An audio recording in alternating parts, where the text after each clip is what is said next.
Now, without further ado, we'd like to welcome Mr. Kyle Lemley, who is a forester, organizer, facilitator, strategy consultant, and musician who approaches current environmental issues with multiple dimensions. Without further ado, Kyle, please take it away. Thank you so much, both of you, for the kind welcome, and it's really an honor to be here with all of you today. Yeah, I'm gonna take like 15 minutes to share my story, and I feel, not an expert in this field. I feel just another practitioner of my intention along with you all, and just, yeah, feeling blessed to have the opportunity to take the mic today, but I'm sure, many of you could take the mic and share what you're up to. So hope that you'll come, bring your questions. And yeah, just thank you for giving me the opportunity to just let you into what's on my mind, what's on my heart for this time. If you all feel comfortable, I would really love to see your faces. So if you could turn on your video, it would just make me feel like I'm not talking to a black hole. Especially since we're such an intimate group, there's only a handful of us. It'd be nice to feel like we're in community together, even though I'm going to be speaking for a while. So if you're comfortable, please turn on your video. If not, that's okay too. Thank you. Okay, I'm going to share my screen.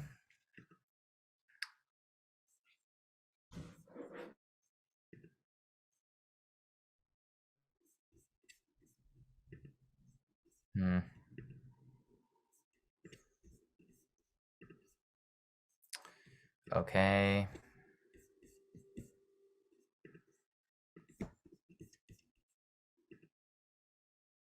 Can you all see full screen? Okay, good.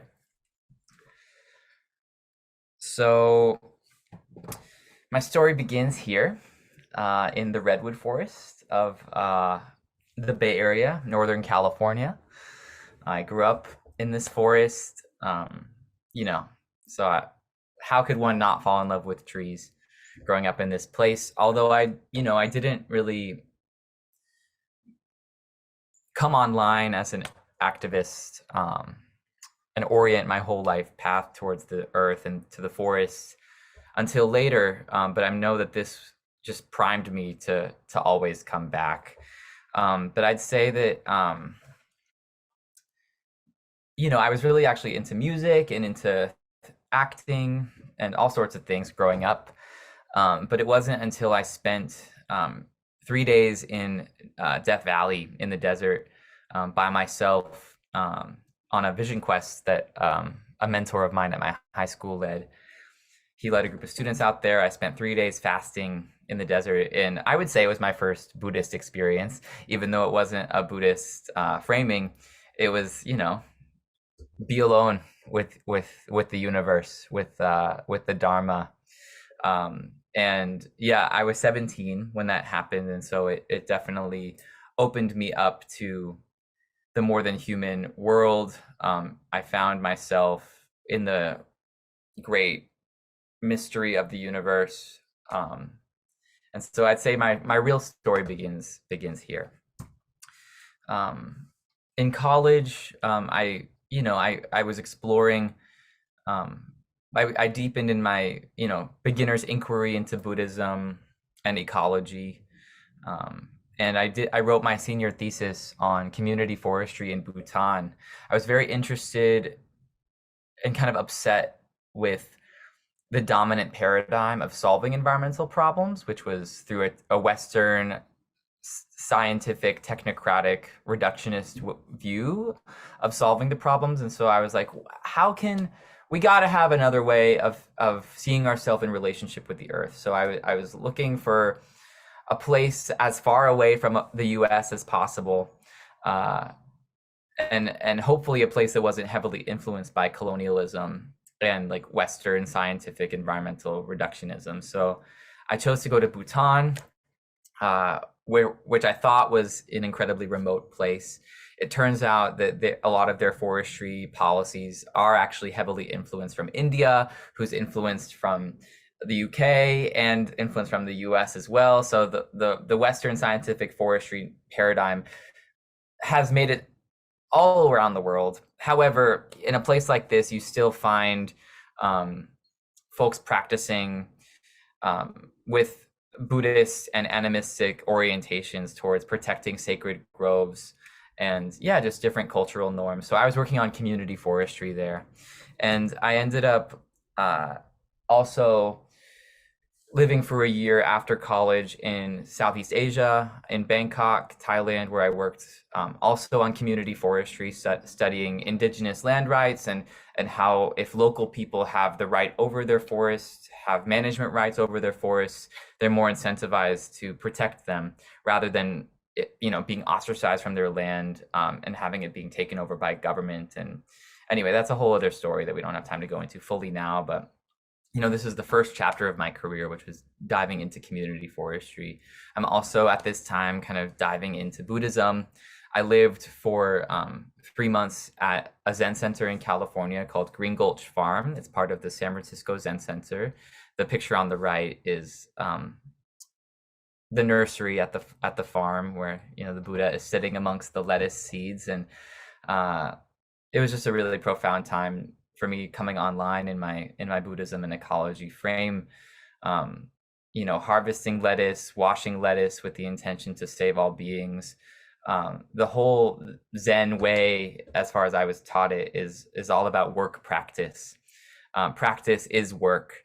It's different than other Buddhist schools in that, in some Buddhist schools, as far as I've learned, the monks don't work. They receive offerings from the worker people so that they can practice. But in the Zen world, at least in Soto Zen, you work, and that is practice, which is beautiful because work is hard and we have a lot of work to do. So if we're not practicing while we're working, I think we can get spun out. I speak from my own experience, just constantly craving more practice. So the community forestry chapter continues. I came back from Asia and I worked as the community organizer for Friends of the Urban Forest in San Francisco. So this group has planted half of the street trees that you see in the city. While you're walking down the sidewalk, you benefit from all of the trees that are, hopefully lining your path. San Francisco's planted thousands of these, and their model is very community based.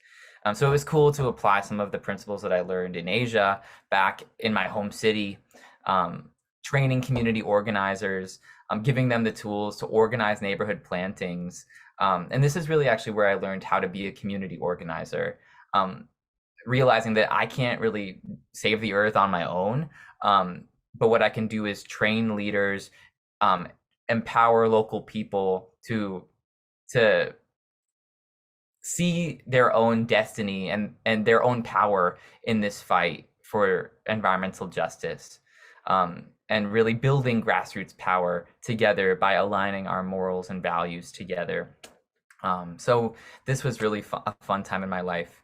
But, I was in this job for a few years, and at the time it felt like forever. Now in retrospect, I'm much older, and so I'm like, that was like not that much time. But at the time it felt like forever that I was not engaged in the spiritual aspects of the work. And so I got this thing called the Spiritual Ecology Fellowship.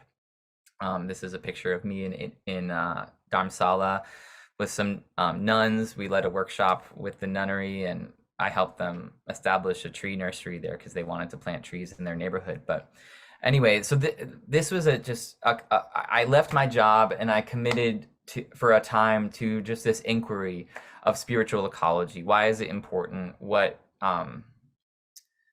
does it have to teach us in this time of environmental collapse? And so we met with a bunch of leaders, including Vandana Shiva in India. And I'll just read this quote just as an example of what we learned from her and just all of the teachers we interacted with.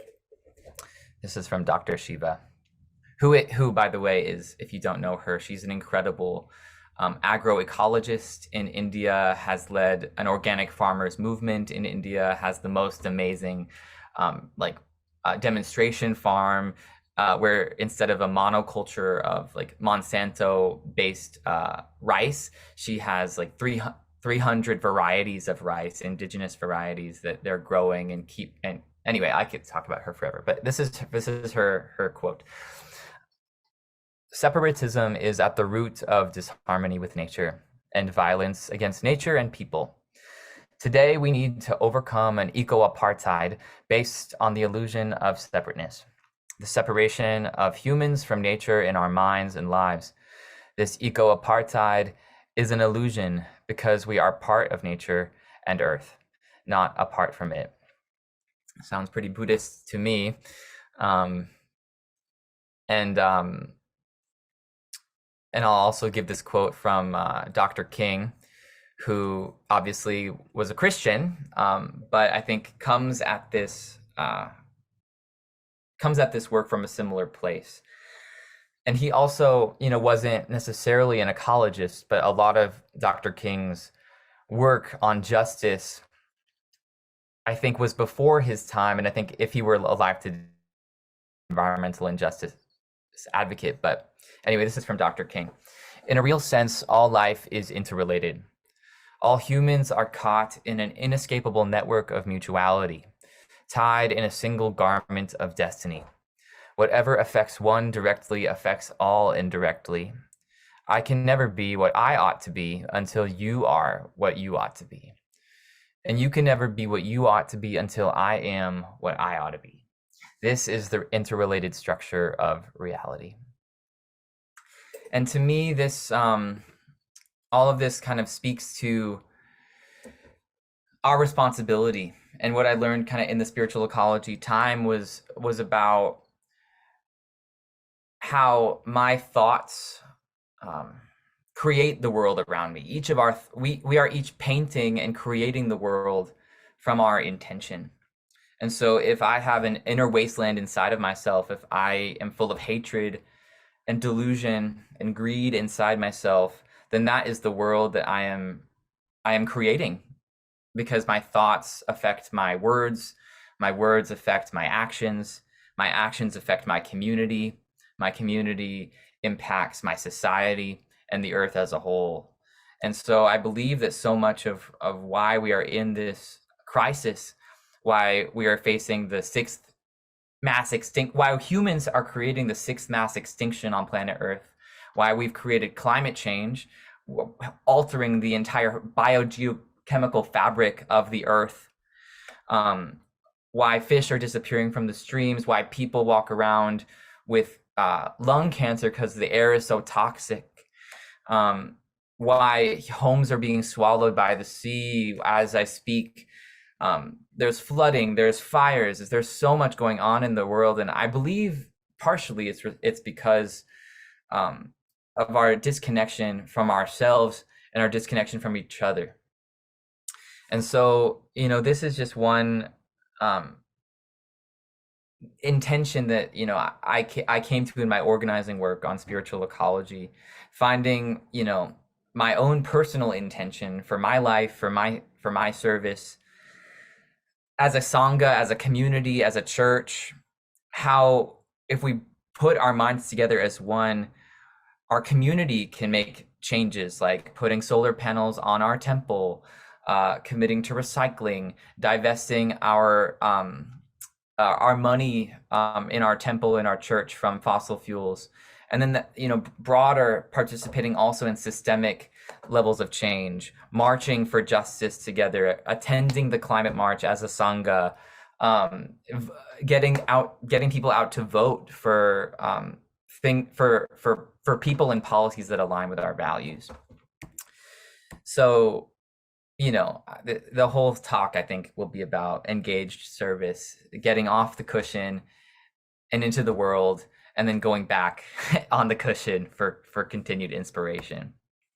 So this is a project I started from the Spiritual Ecology Fellowship, and I'm going to quickly run out of time. So I actually don't know if I'm going to share this clip, but maybe I will we'll post the link in the chat so that folks can watch it afterwards. But essentially, we have a video that shows what this project was, which is turning guns into shovels, which is, a swords to plowshares um, project. Many other people have, transformed weapons into other things. It's rooted in the Bible and many other prophecies. But my friend Bronte, who is also a spiritual ecology fellow, and I, wanted to do this and to transform guns into shovels and then plant trees at sites impacted by violence.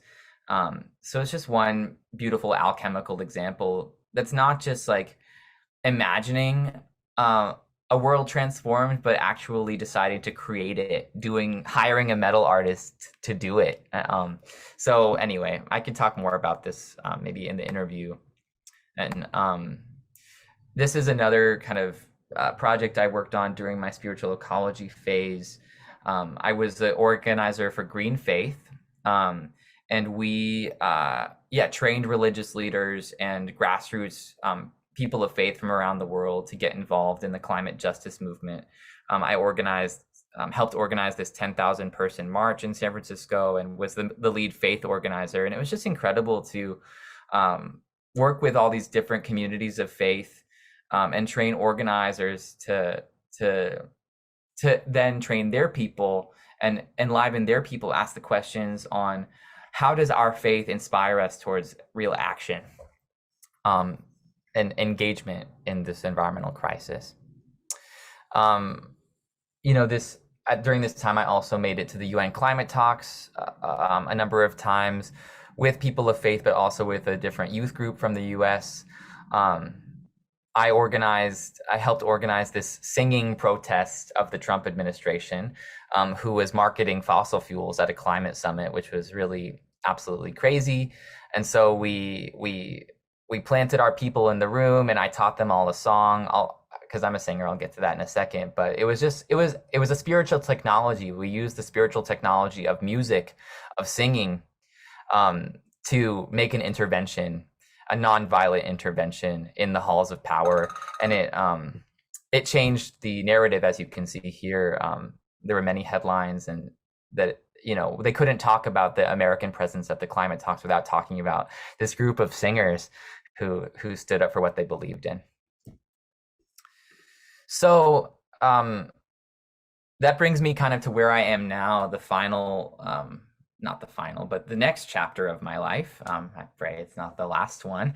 But once again, I can't get too far from the forest. I really missed the forest during this chapter of climate work, and I realized that the forest is the climate. Of course, it sequesters carbon from the atmosphere. It's home, it's habitat for the majority of biodiversity on Earth.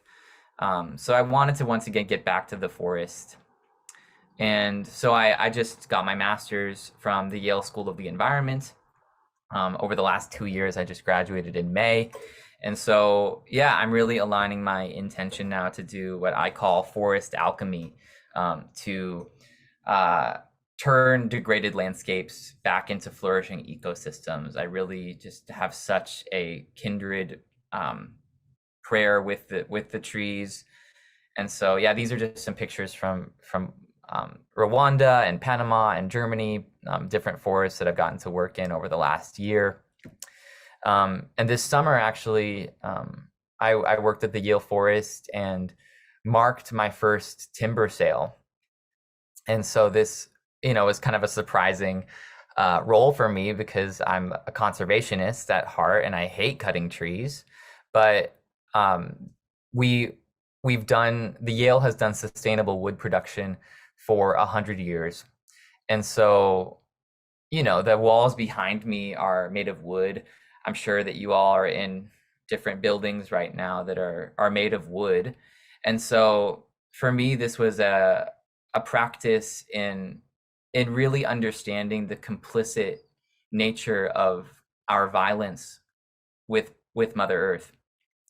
I know that there's, different Buddhists that have different relationships with being vegetarian, because they don't want to kill animals.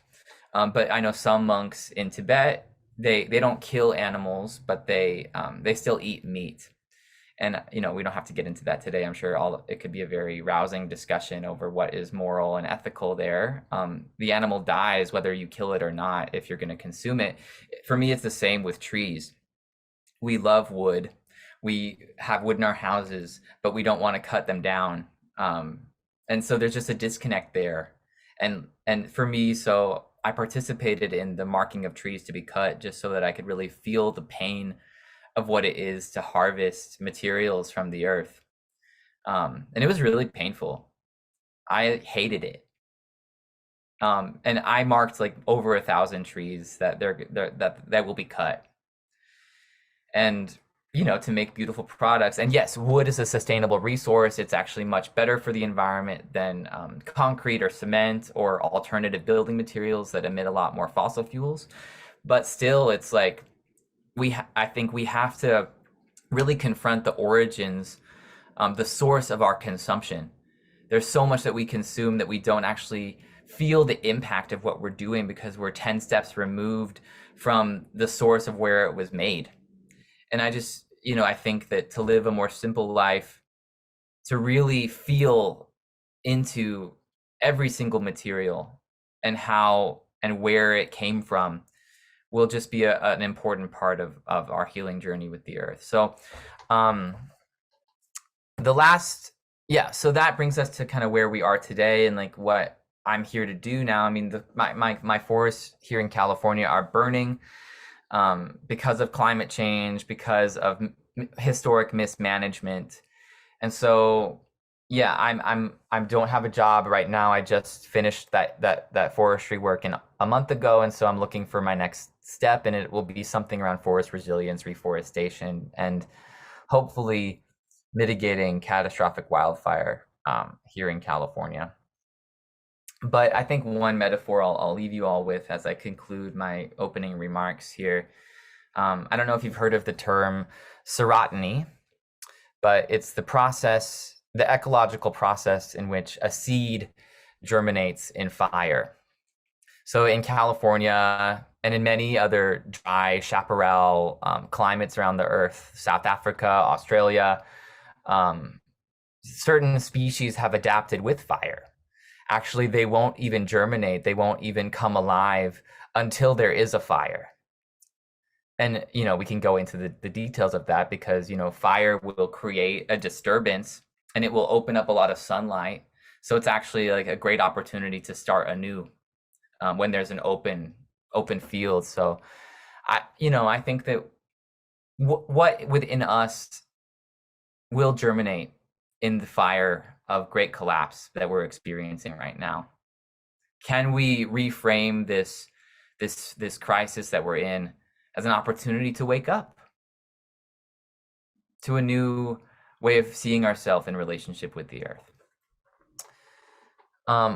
Lastly, another part of my spiritual practice is singing.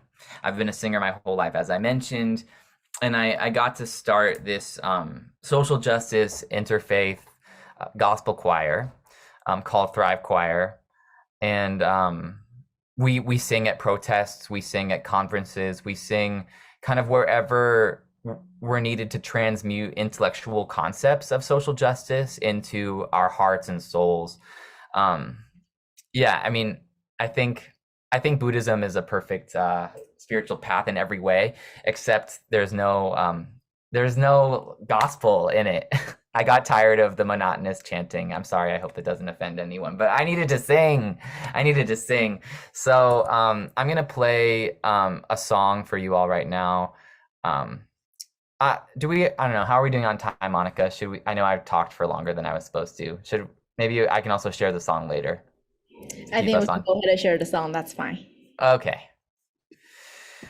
All right. So forgive me as I awkwardly pull up the song to share with you all. Okay, so I co-wrote this song, and so this is our first little music video, and I think it'll, just sit back and enjoy it.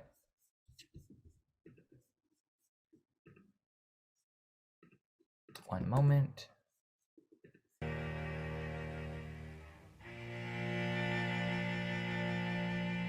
You all can hear it? Okay, good.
Remember me to the earth, mama. Please take away all this hurt, oh mama. Remember me, remember me, remember me. Remember me, remember me, remember me. Remember me, remember me, remember me. Remember me to the earth, mama. Please take away all the hurt, oh mama. Remember me, remember me, remember me. Remember me, remember me, remember me. Remember me, remember me, remember me. Less blindness, more kindness, more light, yes, more light. Less blindness, more kindness, more life, even more life. Less blindness, more kindness, more life. Oh, I want more life. Less blindness, more kindness, more life, even more life. Less blindness, more kindness, more life. I want more life. Less blindness, more kindness, oh, more life, even more life. This grandmother tree of a dream is in season. It's us now. We are its earth now. This grandmother tree of a dream is in season. It's us now. We are its earth now. This grandmother tree of a dream is in season. It's us now. We are its earth now. Remember me to the earth, mama. Please take away all the hurt, oh mama. Remember me, remember me, remember me. Remember me, remember me, remember me. Remember me, remember me, remember me. Remember me, remember me, remember me. Oh, remember me. Oh, remember me, remember me. Remember me, remember me, remember me. Oh, remember me, remember me, remember me.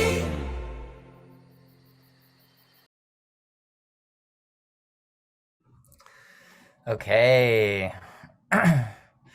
What'd y'all think? Maybe put some words in the chat. How that song left you feeling.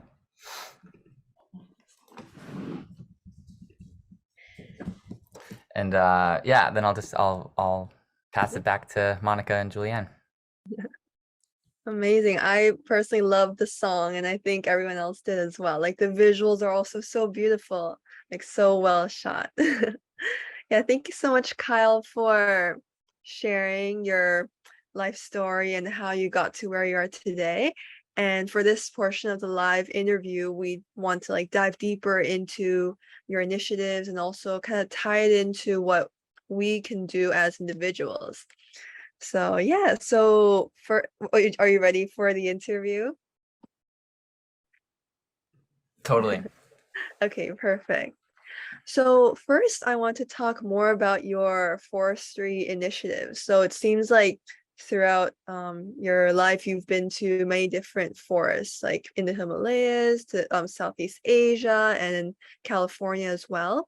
So I'm curious to know, like, what are some common observations you saw in these different forests across the planets, and maybe some differences, just some observations you've had like discovered over the years.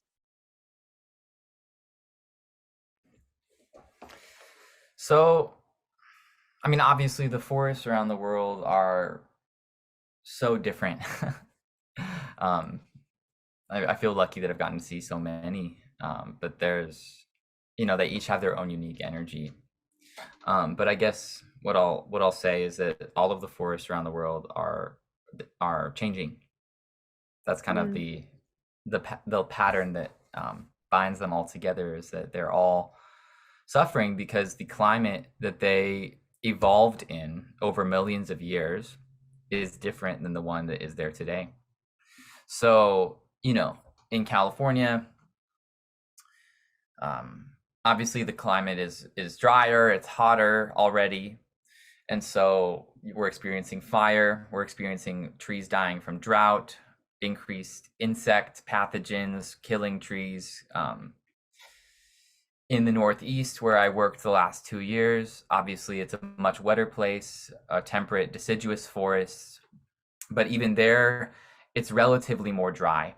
And so you'll see this summer was a very droughty summer, and trees just gave up on the growing season in mid-August and started to let go of their leaves because it was just so stressful to continue growing.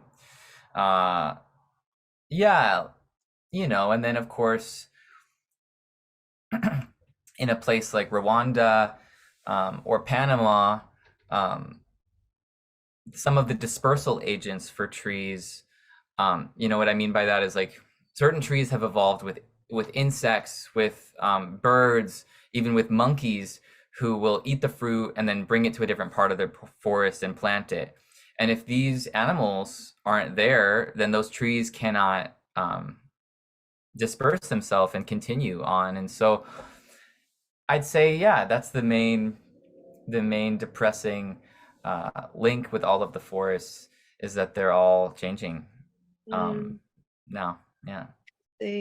and would you say that like the main factor are the human factors? Like this, yeah. So would you say that is the main cause for these changes? Yeah, definitely. Mm, I mean, it's our emission of greenhouse gases driving, burning coal for electricity, eating meat. These are all emitting greenhouse gases that, of course, change the climate. And then, of course, the mass extinction crisis is of course related to climate change, but it's also about urban sprawl. It's about land use. Yeah, all mm, human caused issues. I see, I see. And it seems like just in general with like climate action, it seems that there is like things being done, like you have all these initiatives, etc.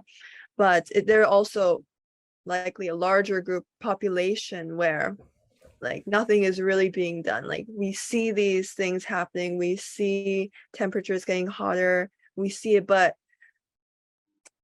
I don't know, perhaps for a lot of people, even myself included at times, I feel like, oh, like I can't really do anything. Or so that just leads to inaction and just being a bit like far apart from what is actually happening. So I'm curious to hear your opinion on what like perhaps the root cause of inaction could be, like, even though we know all of this is happening? Mm. That might be a bit of a big question. Yeah, it is. And I don't think that there's a one right answer, but a couple that come to mind. I think that we've been led to believe that we can't do anything, and that it's kind of a myth that's been created by, I think, the corporations in power, that individuals can't do anything. Or I don't know, actually, I don't even know if I really believe that, but it's that individuals can't create systemic change.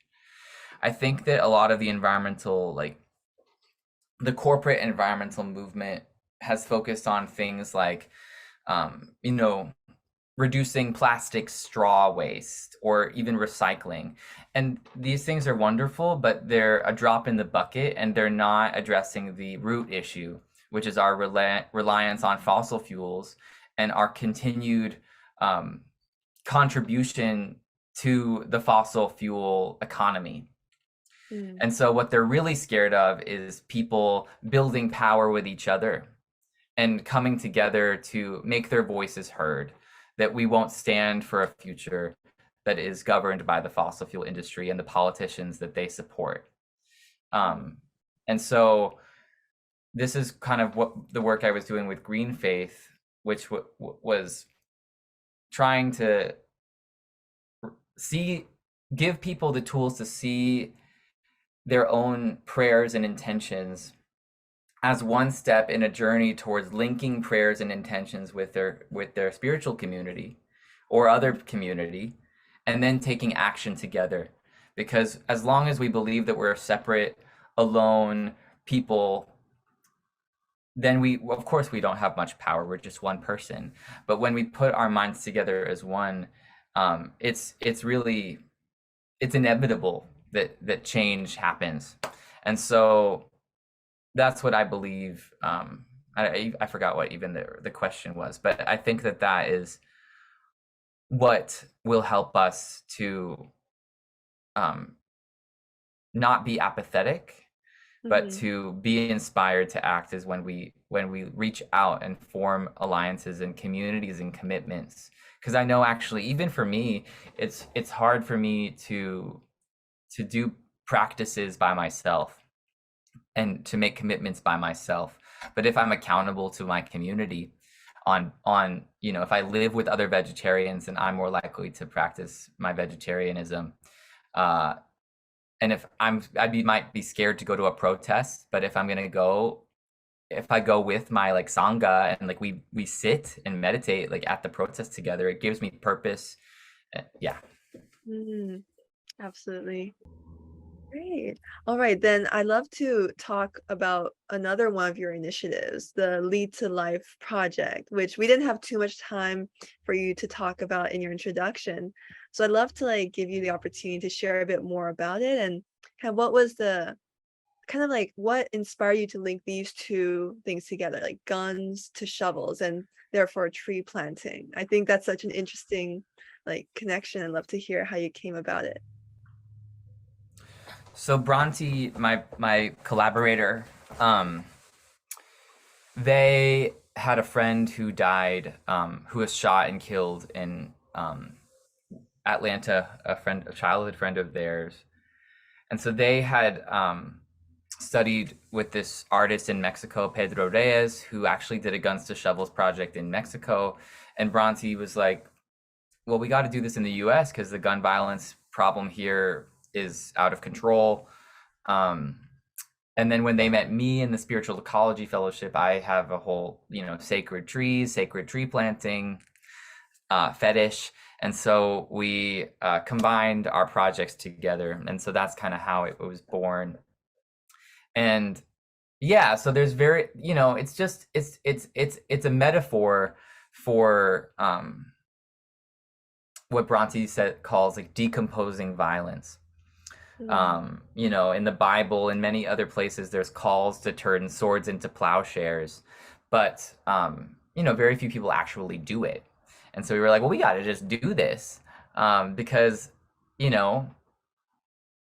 was it the intention of the metal, like the rock in the earth, to be turned into a weapon that actually kills life on earth? We didn't think so. And so we wanted to help the metal to transform itself back into a life-giving artifact, and to be a life giver once again. And we held these amazing live ceremonies where we brought in a big furnace into the center of Oakland, the center of Atlanta, and we would have mothers who lost their children to police violence offer guns into this furnace and watch them melt down, and they would be poured out into these cast iron molds of shovel handles. But then on another ceremony we did stars, metal stars, and we had like many hundreds of people gathered to like watch this, and there was singing and drumming and dancing and speeches, and it was just an incredible like public ritual and public kind of ceremony that it wasn't just praying for violence to end, but we were actually, through our ritual act, releasing violence. And it was just a beautiful opportunity, and many folks cried, and there was a lot of movement that happened there. Yeah. And then of course we planted trees with the shovels, which speaks for itself. Definitely. Wow, that sounds really amazing. And I love how it's also public, so people can visually see like the cycle of like the metal returning to earth and being, as you said, being used for something life-giving. So yeah, thank you for expanding on that. I'm glad we got to hear the whole story behind it. Yes, and yeah, just in looking at the time, I'll just continue to our next question, where I want to hear more about your choir. Yeah, I think we can all agree like the song was very lovely, very wonderful. And I think like you see music as a way to, I like how you put it before, like turning intellectual concepts into something that could be maybe more resonant to more people. So would you say like in that way, is that why you chose music as a way to raise awareness? Like, would you say like, what does it provide that intellectual methods don't? Well, maybe you all felt it yourself just a minute ago listening to that song. I just talked for like 20 minutes, and then you got to listen to a song, and maybe you felt something different than listening to me speak, or a different part of your awareness came online. And that's kind of what we find with at least for me, singing is just another modality of prayer, and I'm never more present than when I'm singing. And I know, I think people who are dancers, people who are painters, people have different artistic practice might feel this way in their own craft. And so whatever form of practice is your art that is yours to do it in service of the earth.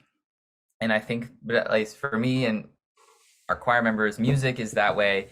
And yeah, music I think is universal. It's a technology that's been used since humans were humans. Every culture around the world has singing and drumming as a part of their ancestral memory. And so singing, I think, helps to awaken and bind ourselves with community, especially singing and listening to harmony. And so we have trained a bunch of different song leaders to turn a protest, a group of protesters, into a choir. So we teach a lot of very easy songs, quick songs that are call and response, and folks who are at an event, at a march, can learn very quickly. And then it just kind of, especially when you're out there marching in the streets, it enlivens the spirit to be singing together, and it creates a unified energy. Um, it's really powerful. It's hard to describe, but just to feel it is really helpful. Yeah, that's what I'll say. Yeah, I can definitely see, like, I can just imagine like people singing at a protest, and because I think protests can often be quite like, I don't know what the word is, but like like it's not as like light, probably like Yeah, the they can opposite be of light. harsh. They can be Uh-huh. dark, definitely negative. So perhaps singing almost like reminds people like, oh, like our goal is loving. Our goal is Exactly. for that's Yes. great. And yeah, so just I think we have around a couple more minutes. So I'll just head to our last few questions, which has to do more with like what we as individuals can do in our day-to-day lives. So it seems you have many projects where you're really engaging the community. But I'd love to hear kind of what your day-to-day practices look like, and if you could share some that we could incorporate into our lives as well. Mm. So,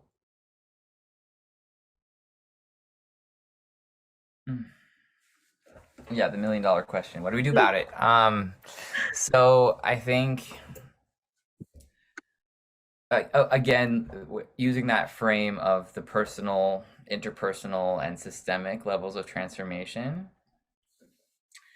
I think for me and for all of us as individuals, we can really think about and bring mindfulness to our consumption, to our choices that we make.